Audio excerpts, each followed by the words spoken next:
Donc bonjour, aujourd'hui petite vidéo sur les calculs de précontraintes sur Midas.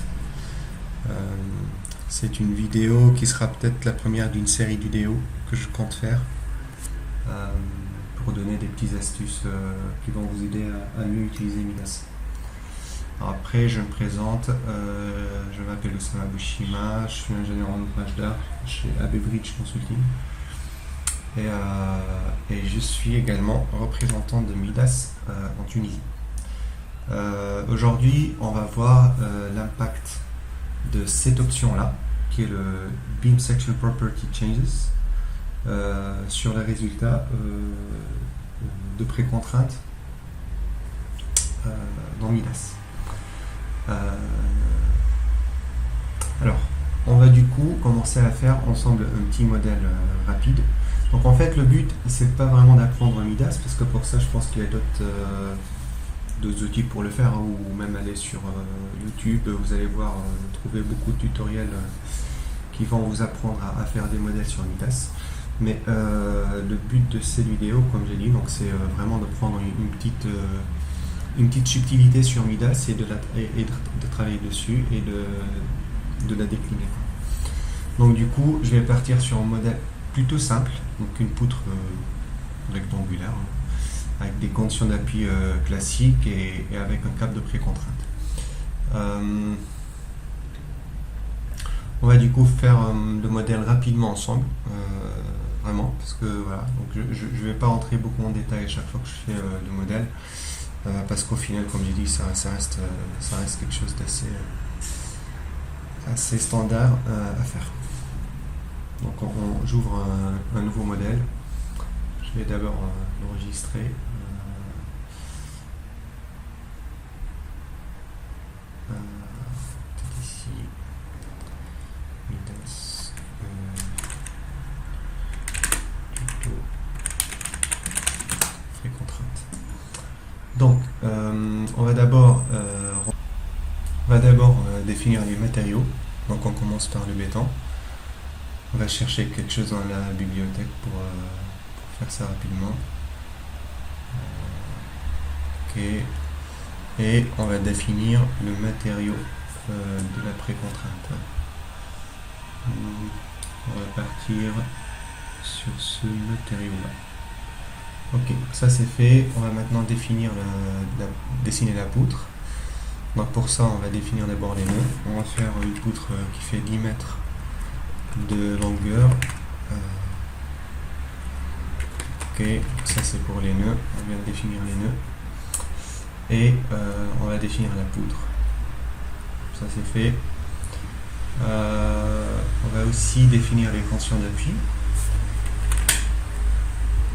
Rapidement. Donc là on bloque tous les déplacements et on va aussi bloquer la rotation pour avoir autour de l'axe longitudinal pour avoir un système stable.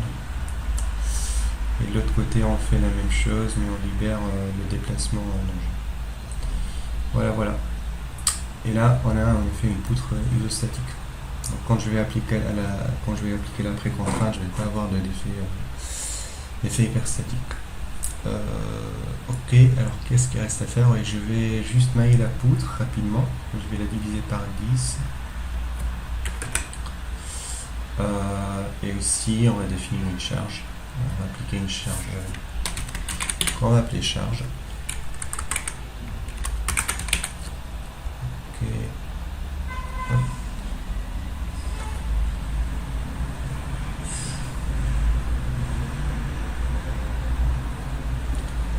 Et ça serait une charge de 200 kN par mètre linéaire. Donc là on fait un premier calcul. On regarde ce qu'on a, si on a un modèle qui est stable. On a une déformation qui est logique, donc tout va bien. On va juste vérifier rapidement le moment à mi-travée. Donc on a appliqué, je sais pas comment on peut faire ça.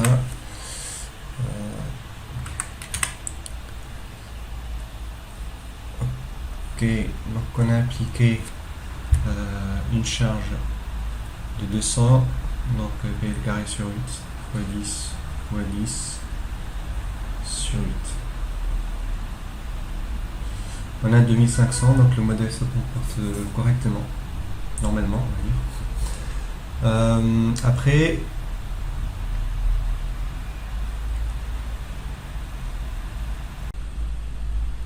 pour faire ces calculs de précontrainte, on va d'abord créer un cas de charge dans lequel on va stocker la précontrainte. On va appeler plus, donc PT.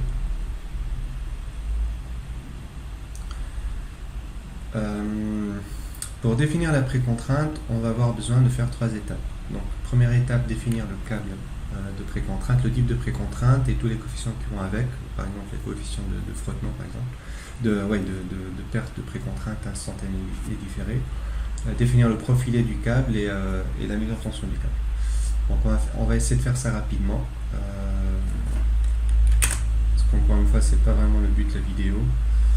On va définir un câble 12C15, donc une aire de section 12 torrents qui fait chacun 150 mm², donc 1800. Le diamètre de la gamme 85 mm, et tout le reste là je vais pas vraiment le faire aujourd'hui parce que c'est pas le but de la vidéo. Donc on va dire ok, on va définir le profilet du câble. Toujours rapidement. C'est des choses assez simples, donc j'ai pas envie de trop m'attarder là-dessus. On va définir un câble en 3D, c'est plus facile. Qu'est-ce qu'il faut faire? Donc, ça va être le centre de gravité de la section. À mi-travée, on va mettre le câble vers le bas. Et à la fin de la section, on va mettre ça dans le centre de gravité toujours. Et on va insérer à partir du début de la poutre. Est-ce qu'on est bon? On est bon. Ok. Donc troisième et dernière étape, c'est de faire la mise en tension du câble. Donc on va faire une mise en tension des deux côtés pour avoir quelque chose de symétrique et sympa pour le tuto, et on va faire une mise en tension à 1300 mégapascales.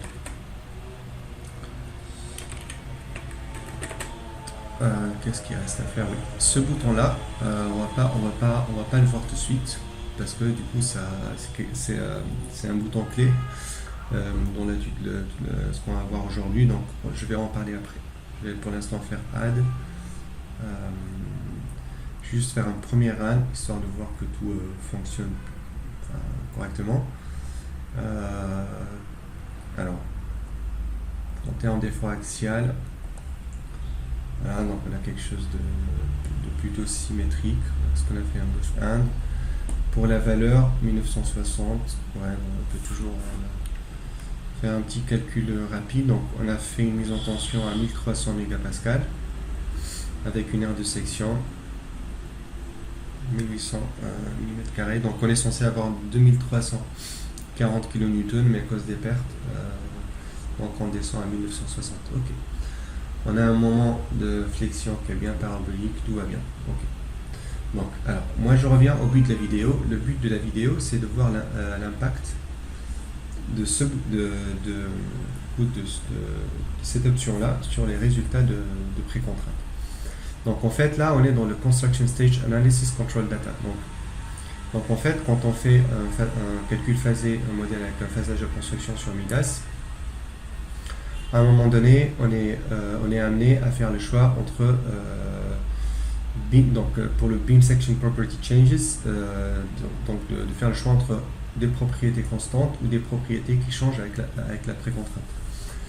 Donc nous, en fait, pour voir l'impact de cette option-là, du coup, on va faire un phasage de construction vraiment très basique. Je vais vraiment aller droit au but. Et après, on va jouer avec ces deux options-là pour voir pour chaque option qu'est-ce qu'elle a comme impact sur le modèle. Donc, du coup, en fait, comme j'ai dit, je vais faire un petit phasage de construction, mais vraiment très basique. Donc, encore une fois, le but c'est pas d'apprendre comment faire des modèles phasés là, mais juste pour explorer l'option d'aujourd'hui.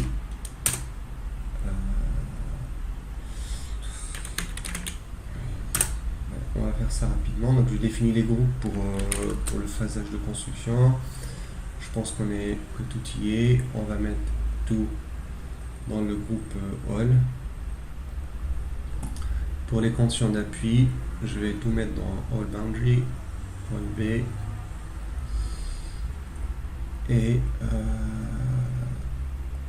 Et pour les charges, pour le cas de charge, je vais le mettre dans le groupe charge, ici. Ok, je sais pas si je peux faire des copier-coller. Et dernièrement, pour la précontrainte, je vais mettre la précontrainte dans le groupe précontrainte. Modify, on est bon. Donc là, je vais encore une fois me créer un phasage de construction le plus basique possible, très rapidement. Donc on insère toute la structure, on active toutes les conditions d'appui et on met les deux cas de charge. Ok, et on run. Donc en termes de résultats, si on va dans le cas de charge qu'on a créé All, on va peut-être voir ce qui se passe. Ok, on a des déformés qui font sens. Maintenant, si on va dans les résultats, deadload, est-ce qu'on retrouve bien notre 2500? Ouais, 2500. Et maintenant, venons-en à la précontrainte. Alors, du coup, vu que c'est un calcul phasé, du coup, par défaut, Midas va splitter l'effet de la précontrainte en ISO et hyper, donc primary et secondary. Alors, vu que nous, on a fait une structure isostatique, a priori, le secondary va être des zéros partout. Et donc, on va tout récupérer dans le primary. Donc là, on a notre cas de charge précontrainte. Hein. Donc là, on retrouve bien notre 1960 kN. Et là, on va voir du coup, on va essayer de vérifier si on a bien le moment de flexion auquel on s'attendait. Mais avant cela, on va juste faire un petit pas en arrière pour voir ce qu'on a pris comme option pour la prise en compte ou pas du câble pour les calculs des propriétés de la section. Donc nous, on a pris constant. On a pris constant et aussi je vais juste vérifier quelque chose rapidement. Oui, et puis aussi on a considéré que le câble sera injecté dans la phase d'après. Donc dans cette phase là qu'on est en train de regarder All pour l'instant, le câble n'est pas encore injecté, donc on a juste la gaine qui n'est pas injectée, et puis évidemment le câble de précontrainte qui n'est pas adhérent à la section. Donc en fait je vais faire peut-être un petit schéma rapidement. Donc du coup là jusqu'à maintenant ce que Midas voit, il voit une section rectangulaire avec un trou au milieu. Donc en fait je ne sais pas si je vais réussir à faire ça rapidement. Donc on a placé le câble à 1,45 m, excusez-moi, c'est un peu 45 de la face sup de la section. On a une section qui fait 1,50 m.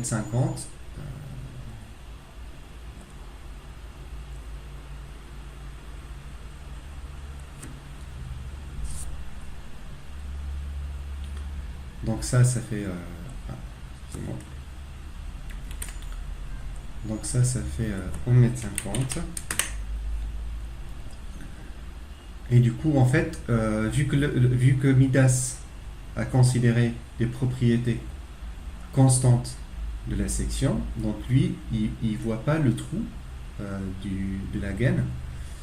Et pour lui, en fait, ce trou n'existe pas. Donc en fait, le centre de gravité de la section, il va être bel et bien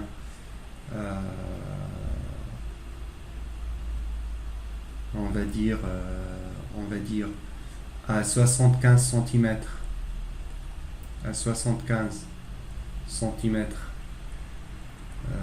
de la face sup de la section, parce que pour lui c'est un rectangle plein, 1,50 m par 50 de large.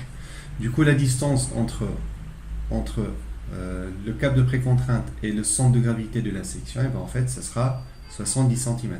1,45 m moins 0,75. Pas la peine de faire le calcul normalement, mais juste pour acter ça. Donc là, on a bel et bien notre 70 cm. Donc du coup, si on prend l'effort axial qui est ramené par la précontrainte, qui est, comme on a dit, donc 1960.1. Donc on fait 1960.1 et on multiplie ça par le bras de levier et on est censé trouver 1372. Et c'est ce que Midas nous donne en effet. Ok. Donc jusque là tout va bien. Donc on arrive à retrouver nos petits. Maintenant, si on part sur l'autre choix, donc choisir Change with Thunder. Donc là en fait, on le fait, on fait Change with Thunder. Et on rerun le calcul. Donc en termes de résultats, on se place au niveau de la phase de construction qu'on est en train de regarder. Tandem Primary. Alors est-ce que l'effort axial a changé? Normalement non, il ne change pas. Et est-ce que le moment de flexion a changé? Tiens, il a changé. Il a augmenté un petit peu, parce qu'avant on avait 1372. Donc là il a augmenté d'un petit chouïa. Parce que a priori le bras de levier, vu que l'effort axial est constant, normalement c'est le bras de levier qui a dû augmenter un petit peu, donc c'est le centre de gravité de la section qui a dû monter un petit peu vers le haut. Donc ok. Donc en fait, pour faire une petite vérification, histoire d'essayer de retrouver ce 1382.6, on va du coup calculer les propriétés de section de ce rectangle avec un trou au milieu. D'accord? Juste histoire de retomber sur nos pattes et d'essayer de retrouver d'où est-ce que ce 1382.6 provient.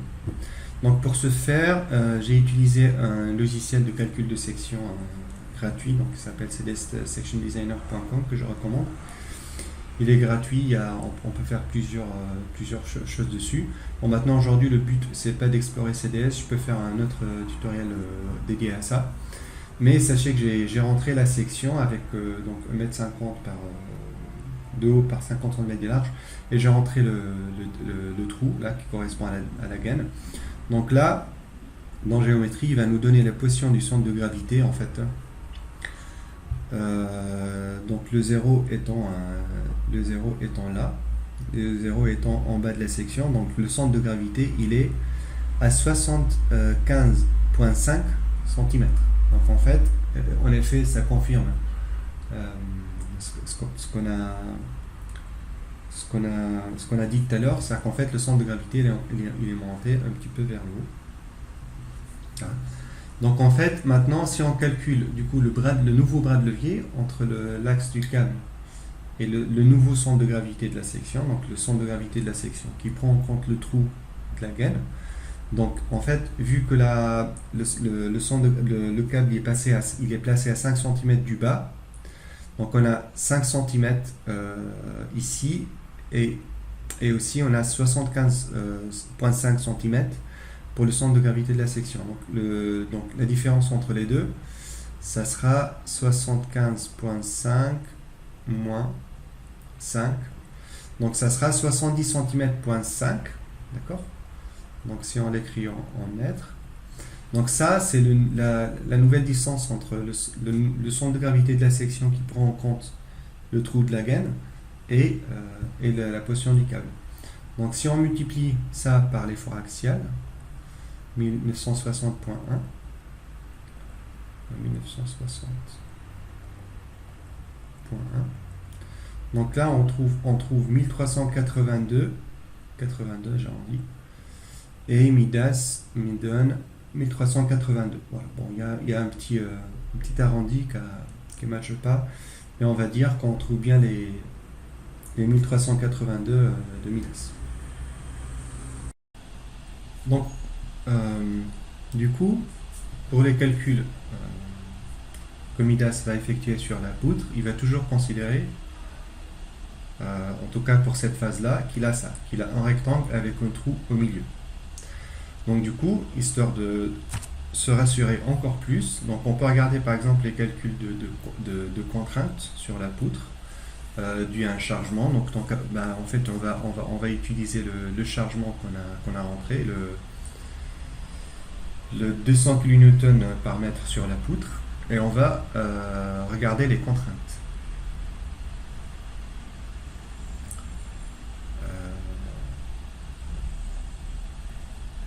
Ok, on va se mettre en mégapascal.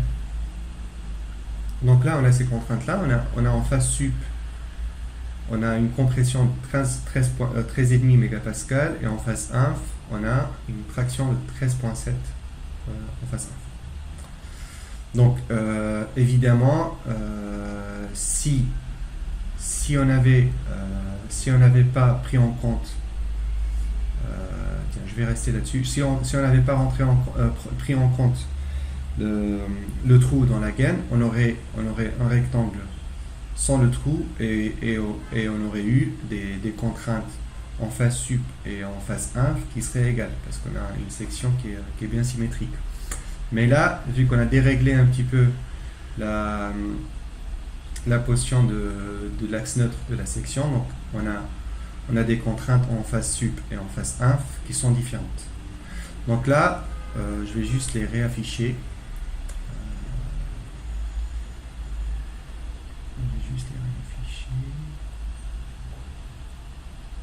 Voilà, donc on a dit en phase sup 13,5 et en phase inf 13,7. Donc on peut faire la vérification des calculs de contraintes à la main, mais on peut aussi le faire sur CDS Section Designer. Donc on a un effort qui vaut 2500 kN, je ne sais pas si vous vous rappelez. On a un moment de flexion à mi-travée qui vaut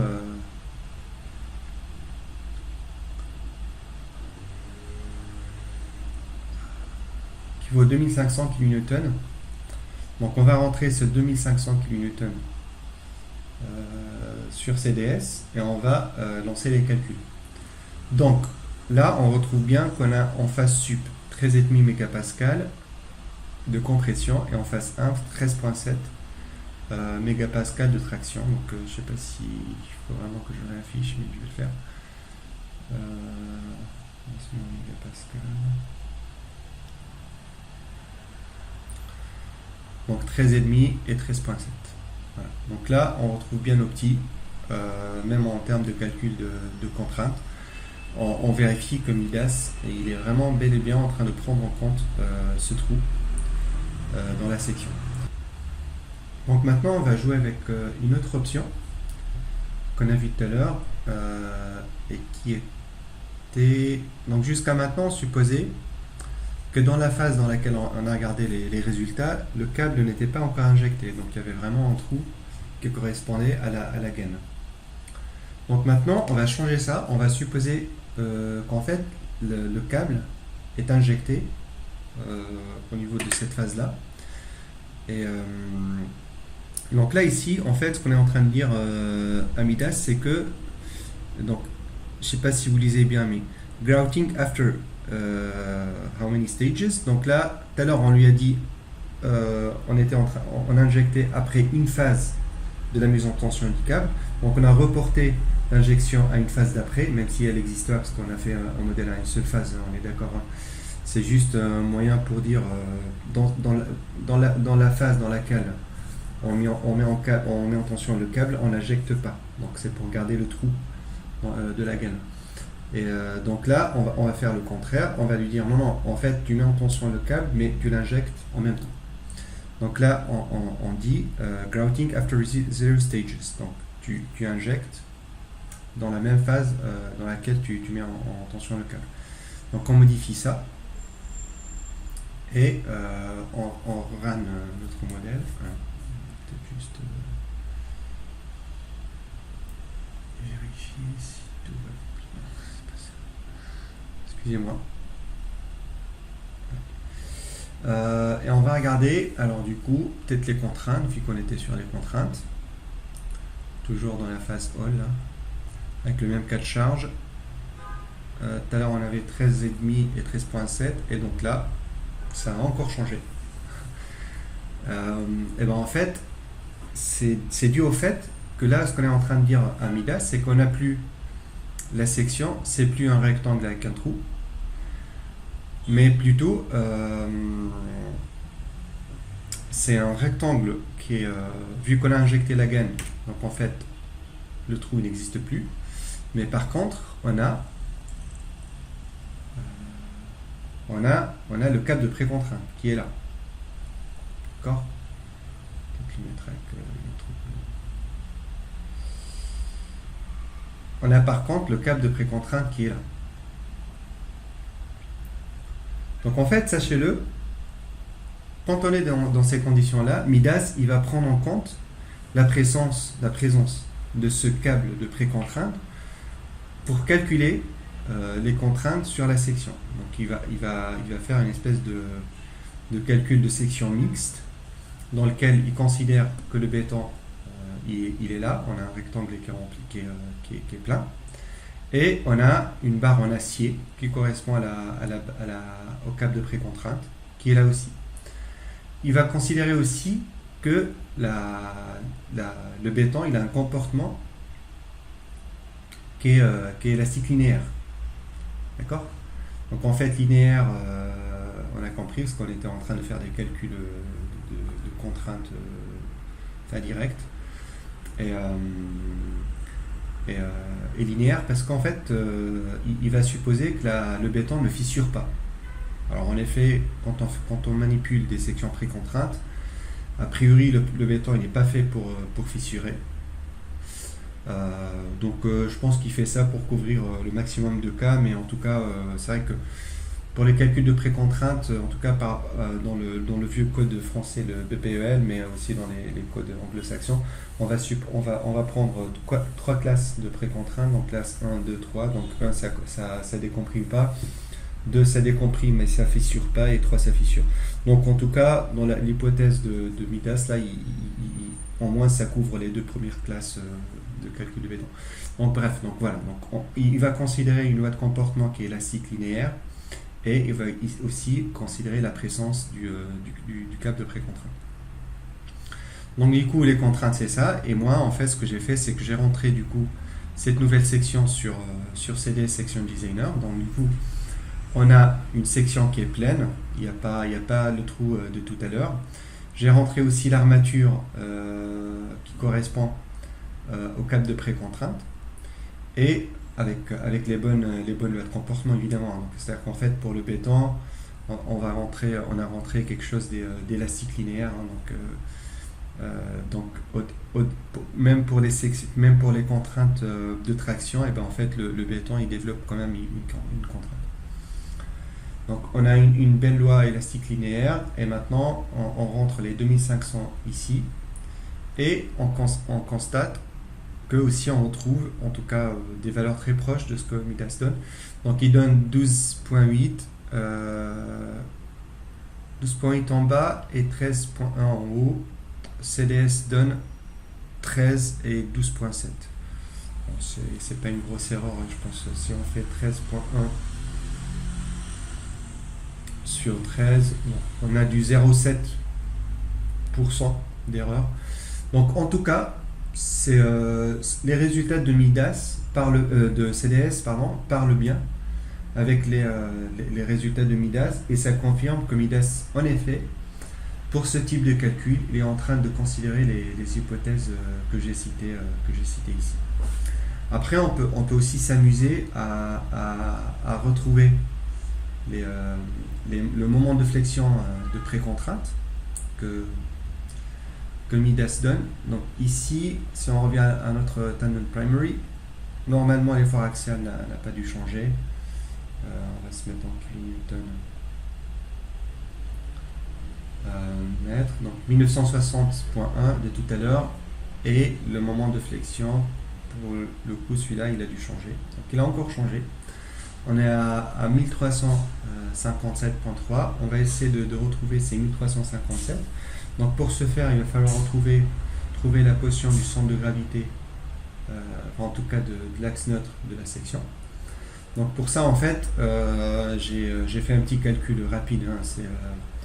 En fait, moi, le but, c'est de retrouver cette distance-là, le bras de levier qui sépare le centre de gravité, enfin le câble du centre de gravité de la section. Donc en fait pour ça j'ai récupéré les résultats du CDS. Donc on a une contrainte en haut qui vaut 13 et en bas qui vaut 12.8. Donc en fait je fais une petite règle de Thalès hein, pour calculer la valeur de B. Donc je trouve une valeur de B qui est 741 mm et après j'enlève les 50 mm ici pour retrouver le X. Donc X c'est B moins 5 cm, je trouve 691 mm. De l'autre côté, on va voir ce que donne Midas en termes de bras de levier. Donc on va diviser le moment de flexion de Midas, 1357.3 sur 1960.1. Donc Midas donne 692, moi avec mes calculs et vérifications, je trouve 691. Je pense qu'on n'a pas une erreur de dingue. Si je fais 692 sur 691, ouais, vraiment on a une erreur de 1 pour 1000. Donc autant dire qu'en fait on retrouve bien à 1 pour 1000 d'erreur près les mêmes résultats que Midas. Donc ça confirme bien notre compréhension des calculs que Midas est en train de faire.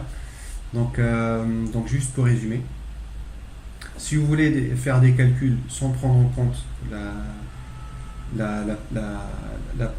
précontrainte dans la section, il faut aller sur Analysis, Construction Stage et aller sur Constante. Donc voilà. Si par contre vous choisissez Change with Tandem, sachez que Midas, pour les phases pour lesquelles le câble n'est pas encore injecté, donc il va considérer un trou qui correspond au diamètre de la gaine dans votre section. Et si vous injectez et dès que vous injectez le câble, eh ben en fait pour les calculs de section, que ce soit la position du centre de gravité pour donner les bras de levier qui vont donner du coup les moments de flexion de précontrainte, ou même pour le calcul des contraintes de section, eh ben en fait il va considérer la présence du câble de précontrainte. Il va considérer que le câble est là. Il va considérer qu'il est adhérent, c'est normal parce qu'on a injecté la gaine. Et il va calculer une espèce de section mixte ou composite, je ne sais plus comment on dit en français. Section mixte, en anglais on dit composite section, en français on dit mix, et c'est section mixte, donc béton élastique linéaire avec le câble de précontrainte, et avec ça il va calculer ses contraintes. Donc voilà, j'espère que cette petite vidéo vous a plu, j'espère qu'elle vous serait intéressante dans la suite de vos calculs. Si j'ai le temps, je vais essayer de faire d'autres petites vidéos sur des petites astuces sur Midas. Voilà, merci beaucoup.